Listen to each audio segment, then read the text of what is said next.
It could have been better. It should have been better. Not the food. The food was terrific. A labelless carafe of local red wine, a basket of fresh bread still hot from the oven, and a plate of steaming frutti di mare, fried catch of the day, literally set the table. The string of twinkling lights laced through the trellis overhead brought the stars in the heavens down to our table. We were at Casai, a restaurant perched on a ribbon of road in Priano, a romantic and iconic little village on the Amalfi coast. We sat at sidewalk tables overlooking the sea, but Casai's small dining room inside the establishment was across this narrow roadway and pressed into the rocky rise of the mountain above.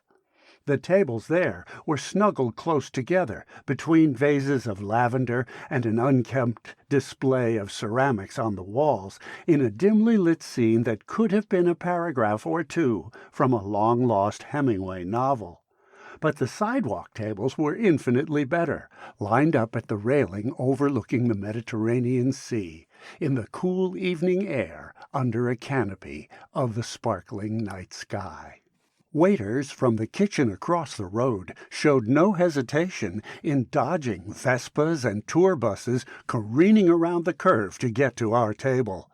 The scent of fresh lemons, a staple of the Amalfi coast, was in the air, and even the occasional squeal of tires as vehicles of all sizes rolled past in careless haste added to the operatic essence of the evening. It was glorious. But the call I got from Aggie earlier that afternoon could have been better. "I need your help," was all he said. Normally I would have hoped for more detail than that, even a hello, or a simple "How are you, Darren?" But Aggie didn't spin long sentences for me or anyone else, just "I need your help." Seated across from me at Casai, Alana paused with her fork held over the plate of steaming seafood and looked up at me. Even in the dim glow of the party lights overhead, her brown eyes sparkled and brought a pleasant thump to my heart. "Everything all right?" she asked. "Yeah, it's okay," I lied. Alana and I were celebrating our final evening in Priano before returning home, she to Vienna, Austria, and me to Washington, D.C. The blissfully limpid night, the fragrance of summer flowers, and the aromas of seafood and fresh bread on the table made parting even harder. We never seemed to have enough time together, which is why I planned this week for us at the Villa Poesia, just down the road. We worked through our plate of seafood and shared glasses of wine and humorous recollections of our week together.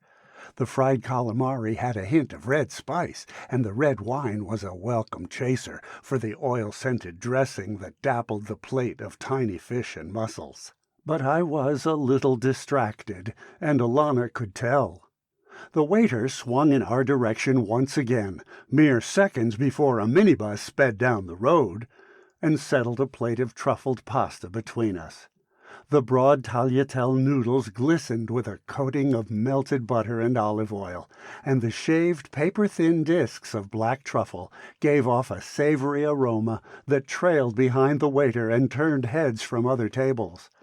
I lifted my fork to load some of it onto my plate, as Alana watched. "Is your friend okay?" she asked, pressing her point. Alana knew of Aggie but had not met him.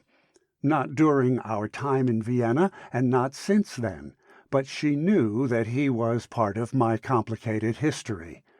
Officer Alana Weber was an Austrian police investigator, and she was quick to pick up on telltale signals in my behavior.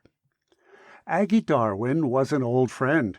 We met at a rural commune just hours from Washington, D.C., after our tours of duty in Afghanistan. Tall Cedars was a way station for battered souls. Returning from the war zone where I served as a military intelligence interrogator, I needed the uncomplicated, undulating rhythms of the Tall Cedars lifestyle, a veritable wind chime for a settled life. There I encountered Aggie, who was there in search of the same therapy. He said he needs help,